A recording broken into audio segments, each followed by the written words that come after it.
Ouvert le dimanche 17 juillet, c'est le lundi 18 juillet 2016 que s'est clôturé le 27e sommet de chefs d'État et de gouvernement de l'Union africaine. Étant la première femme à prononcer un discours lors de la cérémonie d'ouverture devant les chefs d'État et de gouvernement de l'Union africaine, la présidente de l'UPJ avait deux préoccupations à présenter. La première, solliciter la création d'un fonds africain pour le développement de la jeunesse d'ici 2017. Et en deuxième lieu, la mise en place d'un comité de haut niveau de chefs d'État et de gouvernement sur la jeunesse. Et en deuxième lieu, la mise en place d'un comité de haut niveau de chefs d'État et de gouvernement sur la jeunesse. Dans son mot, Francine Mouimba va aussi remercier les dirigeants africains du fait d'avoir écouté la jeunesse en dédiant le thème de l'Union africaine pour l'année 2017 à la jeunesse. Excellence, Monsieur le Président Idriss Déby Itno, Président du Tchad et Président en exercice de l'Union africaine, Excellences, Mesdames et Messieurs, le chef d'État et de gouvernement, très distinguée Première Dame africaine ici présente, Excellence Madame la Présidente de la Commission de l'Union africaine, Mesdames et Messieurs, à vos titres et qualités respectifs. Avant toute chose, permettez-moi au nom de l'ensemble de la jeunesse du continent de remercier Son Excellence Monsieur le Président Idriss Déby Itno, Président du Tchad et Président en exercice de l'Union africaine, et Madame la Présidente de la Commission de l'Union africaine, Son Excellence Dr Nkosazana Dlamini Zuma, pour nous avoir intégrés dans le programme de ce sommet. Cette opportunité nous est offerte par l'Union africaine du fait qu'elle veut voir aujourd'hui les jeunes être au centre du développement et dans les instances de prise de décision au sein de la Commission de l'Union africaine. C'est donc avec un sentiment de fierté panafricaine que je m'adresse respectueusement à vous, nos dirigeants. Ce sommet de Kigali est une étape importante pour jeter les jalons d'une Afrique plus unie, plus libre et plus indépendante. Il est aussi une charnière pour l'année 2017 consacrée à la jeunesse africaine, l'énergie nécessaire pour la réalisation d'une Afrique prospère et paisible selon l'agenda 2063. Investir dans la jeunesse est une assurance pour le présent et une épargne pour l'avenir de notre continent. Les jeunes Africains sollicitent auprès de vous, nos dirigeants, la création d'un fonds africain pour le développement de la jeunesse. Ce fonds aura pour objectif de financer, en termes de microcrédit, les initiatives de jeunes Africains, surtout ceux des milieux ruraux, évoluant dans les secteurs agricoles et de nouvelles technologies, secteurs moteurs pour la réduction du taux de chômage des jeunes à travers la promotion de l'entrepreneuriat.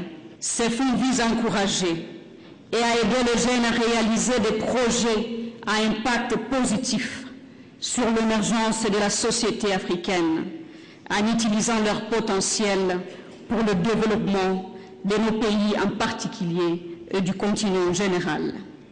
Les jeunes Africains sont de vrais acteurs du changement et peuvent contribuer énormément au développement durable de notre continent, conformément à notre cher agenda 2063. Le comité technique spécialisé de l'Union africaine sur la jeunesse, culture et sport a récemment, à Addis Abeba, adopté l'initiative de la création de ce fonds africain pour le développement de la jeunesse, pour lequel nous sollicitons d'avance votre soutien pour sa réalisation d'ici 2017. L'année que l'Union africaine dédie à sa jeunesse, sous le thème « Investir dans la jeunesse comme dividende démographique ». Nous vous recommandons ainsi la mise en place d'un comité de haut niveau de chefs d'État et de gouvernement sur la jeunesse africaine afin de réaliser des actions concrètes en faveur de la jeunesse du continent et accélérer la mise en œuvre de la Charte africaine de la jeunesse et sa ratification par les États membres qui ne l'ont pas encore fait. Nous invitons donc le chef d'État qui veulent intégrer ces comités de nous soutenir pour l'organisation de la première réunion parallèle relative à la jeunesse lors du prochain sommet à Addis Abeba qui examinera les mécanismes de mise en place et de gestion de ces fonds en associant également la Banque africaine de développement et d'autres partenaires importants. Nous encourageons également les États au niveau national de créer un fonds spécial pour le développement de la jeunesse, à l'instar du Kenya, du Soudan, de la Namibie, de la République démocratique du Congo, mon pays, qui vient d'emboîter les pas, et tant d'autres pays ayant déjà exécuté des initiatives similaires. Nous sollicitons aussi votre soutien aux jeunes entrepreneurs de vos pays qui se réuniront en prélude du Forum africain d'investissement et d'affaires prévu du 3 au 5 décembre 2016 à Alger. Et nous remercions le gouvernement algérien pour avoir accepté de recevoir les jeunes africains à cet événement de haute importance. Au nom de la jeunesse africaine, je saisis cette opportunité pour remercier et féliciter le gouvernement rwandais pour l'organisation de ce 27e sommet de l'Union africaine ici à Kigali et surtout pour l'hospitalité à notre égard. Your Excellencies, allow me to say that Her Excellency Dr. Nkosazana Dlamini Zuma has not only been a champion of gender equality, but also a champion of bringing young people at the center of decision-making arena within the African Union. She has also promoted intergenerational dialogue,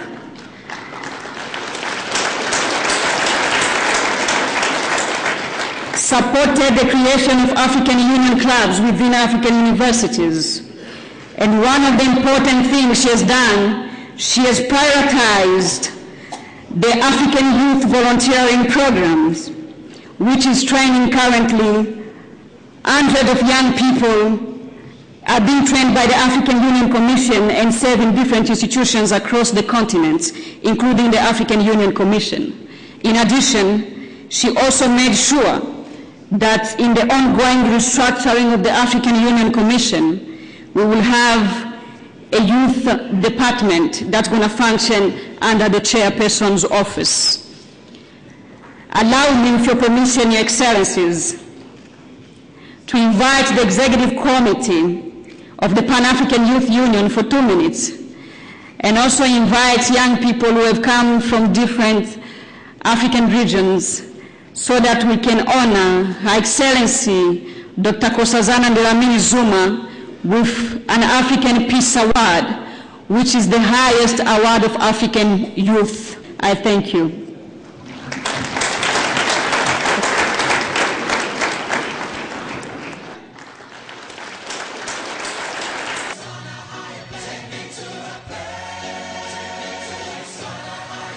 À l'occasion de cet événement, il y a lieu de noter qu'au nom de l'ensemble de la jeunesse du continent, la présidente de l'UPJ a décerné un prix de la paix de la jeunesse africaine, la plus haute distinction à la présidente de la Commission de l'Union africaine, Dr Nkosazana Dlamini Zuma, arrivée fin mandat après une brillante prestation.